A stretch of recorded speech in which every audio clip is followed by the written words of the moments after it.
Welcome to the Real News Network. I'm Paul Jay, and welcome to Reality Asserts Itself. This show is about identity, who we think we are, and who we really are. Now joining us to talk about all of this and how this applies to Israel and Palestine is our Israel-Palestine correspondent, Leah Tarachansky. As I said, she's the Palestine-Israel correspondent with the Real News Network. She's the director of the new documentary film, On the Side of the Road, a documentary about Israel's biggest taboo and its narrative about the events of 1948, when the state was created.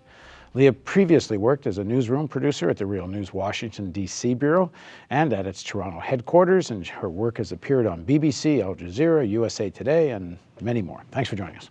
Thanks for having me, Paul. So, as everybody knows that watches Reality Asserts Itself, we start this with a backstory, the personal backstory. But in this situation, it's actually even more germane, because in talking about Leah's identity, we're going to move on to Palestinian identity, Israeli identity, and Jewish North American identity. So, thank you. So, I don't know how many people know your story. I mean, the people that watch the Real News maybe do. But give us just a brief history, what brought you to Israel and how you started to become Israeli. I was born in the Soviet Union, in the former Soviet Union in Kiev. And then when I was 6, we moved to Israel. We moved to the heart of the West Bank into a settlement called Ariel, the same year that the Oslo Accords were signed. So while the global community was getting involved in our conflict and trying to divide the two halves of the land into 2 states, we moved into the middle of what would become the Palestinian state, into a settlement that used the guise of all of these negotiations to double in numbers and then triple in numbers. And that's really the story of the failed peace process. While America was busy shuffling, envoys back and forth between Ramallah, Jerusalem, and Tel Aviv, we were growing as a settlement movement, getting more and more empowered by the total impunity. How much memory do you have of when you first arrived? How much memory? You're 6 years old. 6 years old, yeah. I mean, I remember this living in the Soviet Union. I was raised as a Russian in Israel, so my Russian identity is very strong. And I was raised in a settlement. So the settlement I grew up in is it's kind of like an island, suspended from the sky, because from the outside, it looks like a Swiss village because it's got these little white houses, red roofs. And on the inside, it's first world, it's a first world suburban community. It's sort of like the Truman Show bubble, and totally. I mean, I've been there. I was at Leah's former home with her. What is it, about 4 years ago now? Yeah. And we filmed there, and it is. I actually used that scene in my film. I know. And it is. You look at it, and there's these beautiful red roofs, and it looks like this idyllic little town, pools, surrounded by hills and Palestinian villages. Yeah, and it's amazing because when you're there, you have this feeling like you're on the frontier of something really dangerous. And the reason why we moved there is because my mother wanted to contribute back to Zionism. Because, my family is from the Soviet Union. As Jews, we've encountered a lot of anti-Semitism. Also, members of our family died in gulags. Most of the family was killed in the Holocaust and in World War II, fighting the Nazis. So all of this history is very prominent in our identity. And so we moved to Israel, and after 31 years of Soviet anti-Semitism, my mother is basically being told, it's your turn to serve Zionism, to serve the Jewish national homeland. And so she says, what can I do? The settlements, let's do it. So we moved to the settlements, and that's where I grew up. Completely. And how much of you at this time is your Jewish identity? And then what does that mean? Unpack that. What does that mean, Jewish identity? I don't know Jewish. I mean, I don't know what it means. I can tell you what it meant. I was the only Jew in my kindergarten in the Soviet Union. That's what to me is a Jew. My kindergarten teacher hated Jews. She made sure everybody knew that I was the Jew. And as the only Jew, and in Russia, it's a visible minority. So visibly looking at me, they would know I'm not a Russian, I'm a Jew. So it's always in the ante, right? And in Israel, Palestine, it's in the, yes, we are the powerful, but we identify ourselves as the not the local. And that's particularly poignant when you look at the majority of Israelis who are Mizrahi Jews, Mizrahi meaning Orientals. But Mizrahi Jews are basically Jews that came from Spain in 1492 and settled in North America, in North Africa, as well as Jews that have been living in the Middle East and in Yemen and in the Saudi Arabian Peninsula. And so for them, they moved to Israel in the first years of the state. They come from the Arab world. They speak Arabic. A lot of their traditions are inspired by Arabic culture. And within a few years, they're Ashkenazed. They're Europeanized. And their kids don't speak Arabic. Their grandkids don't speak Arabic. They don't identify as Arabs. And they identify very strongly with Israel. All of a sudden, the falafel becomes the Israeli food. Hummus becomes hummus. Okay, well, I want to get back to you. Yeah. So in your early years, you are aware you are on the margins. You are the one Jew. You're aware of anti-Semitism. So when you move to Israel, is what becomes part of your identity some sense of relief that I'm no longer the persecuted one, I'm no longer the minority? Well, I think as a child, you're not very aware of it. Well, you go to school, you're not the only Jew anymore. Yeah, that was amazing. But I moved to Israel when I was 6. I was more preoccupied with the fact that 3 months after we moved there, the first Gulf War started, and we spent the first, months. My first memories of Israel are sitting under sirens in a gas mask, waiting for Saddam to bomb us with gas. Like these are the things I remember. I remember being. Because in Israel, yes, I was now a Jew amongst Jews, but Israel is a very racist society. So from being the stinking Jew in the Soviet Union, I became the stinking Russian in a Jewish state. And so... But in Europe, where you lived, was all Russian. Ariel is Russian, but the first places we moved to were Haifa in the north, which is why we were bombed by Katyushas from Lebanon. So these are my memories. As a child, you don't have an analysis of your identity or of politics. So for me, what I cared about is my relationship with people my age. And in Ariel, everybody was a Russian, or a lot of the people who lived there were Russians. So, you immediately felt like you were part of something. Plus, being part of a closed, gated community in the middle of the Palestinian West Bank, it's another layer of segregation and insularism. And being in a country that is a Jewish, Europe-style country in the middle of the Middle East, in the middle of Arab countries, is another layer of that. And so Israel is a bubble inside a bubble inside a bubble inside a bubble, and inside of all of that is the settlement right-wing movement. And so those years in the settlement were the happiest years of my life because I finally felt like I belonged to something. I was a part of something. And I never thought in bigger terms. And in fact, the first time I was ever called a settler, I was in my 20s. I was studying in university in Canada. And a Middle East correspondent called John Elmer came to speak on my campus. And I thought that he was very biased and I was going to teach him what it's all about and ask him some kind of really ignorant question. And he just said, "I'm so sick of you settlers coming to my talks and telling me I'm wrong. You go to Gaza." And I said to myself, "What do you mean I'm a settler? I'm not a settler." And that's when I started digging, what does this settler mean? Well, we'll get to that.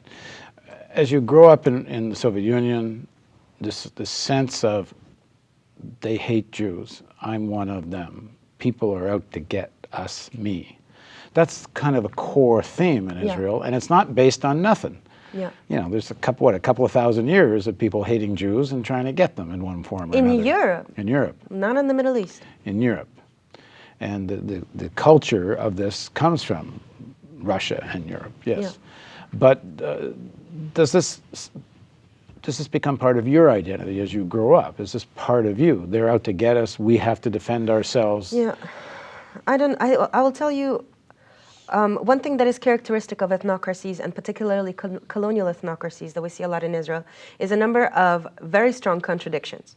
So Israeli identity is a mixture of the strong, the invincible, the strongest among the nations. We are the strongest army in the region, and one of the strongest armies in the world. Coupled with, we are persecuted, we are hated, we are victims. Now, both of those things are true, and both of them work off of each other, and both of them are absolutely necessary for the ethnocratic project. And what's more important to me is not the colonialism that Israel perpetrates in the West Bank and in Gaza. What's more important to me is the ethnocratic regime inside of Israel, because ethnocracies such as Israel, such as the former Balkan states, such as Sri Lanka and Macedonia used to be, and South Africa used to be, are this is the frontier of the global laboratory of how to deal with globalization. And this is why there's a rise of fascistic and extreme right movements in the United States and in Europe and in a lot of these Western places where they want globalized capital without globalized migration. And Israel is a laboratory for a lot of that, as well as weapons, but also a lot of those ideas. And that's what I stay up at night worrying about. And for that identity, for that national identity, you need a number of things. You need the justification for endless war. That's where the victim identity comes from. You also need to inspire people. You need a story of success, of heroism. And this has been the story of Israeli military conquests throughout the last 67 years. To the point where if you ask an Israeli, which war did Israel lose? They would say none. Maybe 73, but none. No, we always win wars. That's complete bullshit.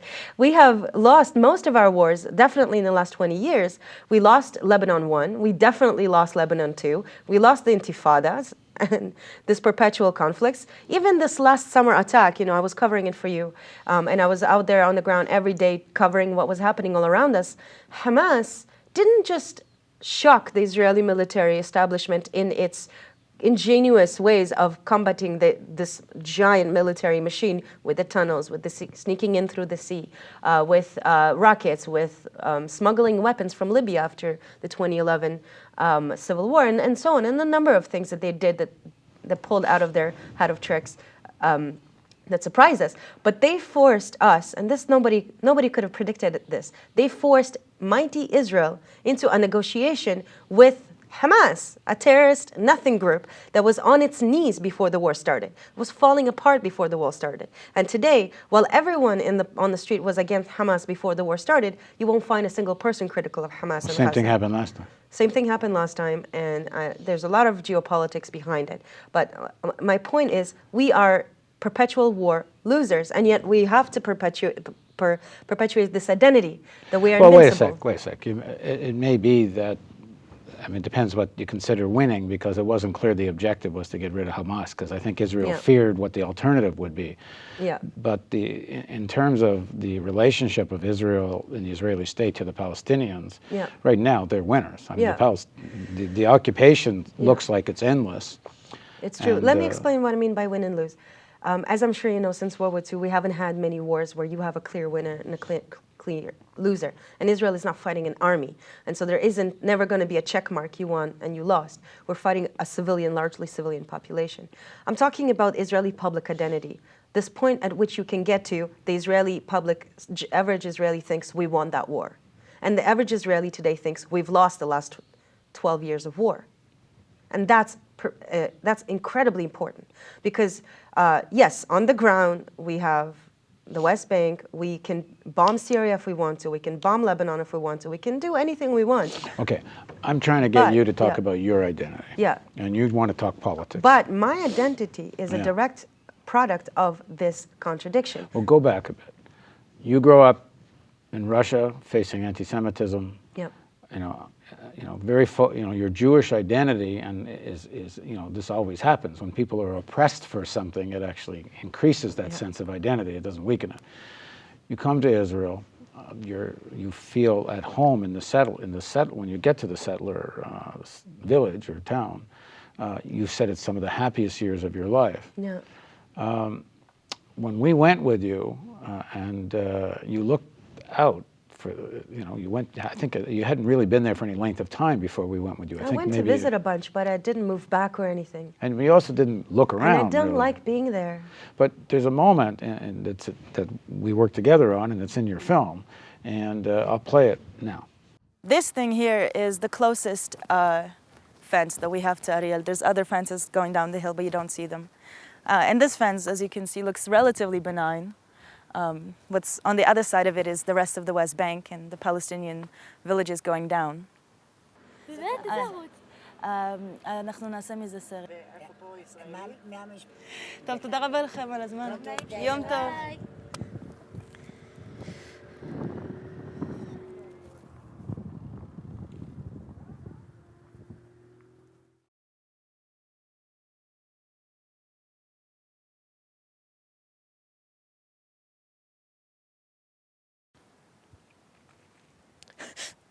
I mean, everyone I love is here, you know? I have Palestinian friends who are... I would be ashamed to tell them that I still come here to see them, my friends, but this is where I'm from. Like, I don't know anything else. I'm not saying I want to stay here, you know? Like, I'm not saying that I support the settlement of the West Bank, but my heart is from here. What I know about love is from here. And, you know, people just driving by just down the street, you know, they're smiling, they want to see some horses. You know, I went to see horses when I lived here, you know. It's...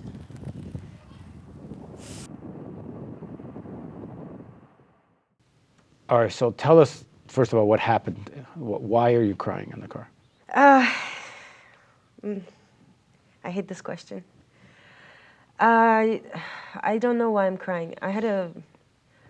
I will tell you what happened just before you pressed record in that scene. You gave me the microphone, you probably don't remember this, and you said, just do a quick throw, Leah, you know, just say, I'm Leah Tarachansky with the Real News, this is the place where I grew up, and this is what a settlement is. And you probably don't remember this, but when you gave me the microphone, and I was freaking out on my head because I hate being on camera, the call to prayer started next door. And the place where we were standing, it was just the edge of the hill, and then you have a number of fences going down, and then you have a Palestinian village, but you would never see it because it's just on the bottom of the hill. And this architectural identity are always on top of the hill. So I never knew that they were there. And the call to prayer starts, and I realized in that moment that I was standing there. When you say never know they were there, you mean the Palestinian village? The Palestinian, I mean, at this point, my intellectual identity was already, you know, very much questioning of the Zionist project. But to physically be there, surrounded by these Palestinian villages, is completely different than to understand something from watching the news and so on and so forth. And to physically be in that space and to realize that I had grown up here, I'd spent my happiest years here, and here comes Allahu Akbar, and it's the first time in my life that I'm hearing the sound that I had somehow, and you know, the call to prayer happens 5 times a day. Israel is surrounded by villages whose names I didn't even know, all around, each village, 5 times a day, the call to prayer, and I somehow didn't even register hearing the sound. And when I turned around to point out to you what is the settlement and what's a Palestinian village and what's a settlement, it's a Palestinian village, I was naming them to you, but in my mind I was thinking, I don't even remember them being there. It's the power of these created identities that you can't even see and hear. Well, you're so busy constructing your identity, you're not even paying attention to what's right in front of you. And that is, in essence, the representation of collective denial. That is what Stanley Cohen, on whose work I did my documentary, exactly what he describes. What do 2 people looking at the same object, how can it be that they see 2 different things? And what do they do to that knowledge? And what does that knowledge do to them? For me, that changed my life. And I know that for the rest of my life, I'm going to have to fight not just the Zionistic idea of Jewish exclusivity to the land, but I'm going to have to stand up against what's going on in Israel-Palestine until there is justice for the rest of my life. And it doesn't matter what I want to do with my life. It doesn't matter what I want to do with my free time. This is my responsibility, just like it is the responsibility of every person in America to stop police brutality against the largely people of color minority. It is your responsibility. It's not about right and wrong. You have to do this. You don't have a choice. And that's what I realized in that moment, is that implicated in my own guilt for having enjoyed colonialism on this land that does not belong to just one group. It is now my responsibility to fight it forever. And this is the fact that this seeing and hearing for the first time had on me. And I have to tell you the truth, since have been the best years of my adult life. Understanding that, having the clarity of thought to finally lay out not just the historical narrative, but also understand so many things that I was afraid to ask questions about. to finally look beyond my fear and go to the West Bank and have friends in Gaza and sit on the phone with them as they were being bombed by supposedly my army and hear each other's humanity and have them tell me, Leah, I know this is not you. I know you're in solidarity. I'm here with you. I'm sorry that there's people sending rockets at you. It's not my intention.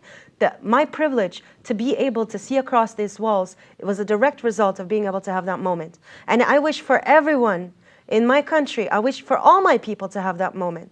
Because it's only once we look past these walls that we can see the humanity of the other and we can move out of this collective trauma. Okay, in the next segment of our interview, we're going to talk about the arc of you, because I know you, and I know when you grew up, you were a believer in the identity and the official narrative. And clearly now you ain't. So how do you get from there to here? Yeah. So please join us on Reality Asserts Itself for the continuation of our series of interviews with Leah Tarachansky.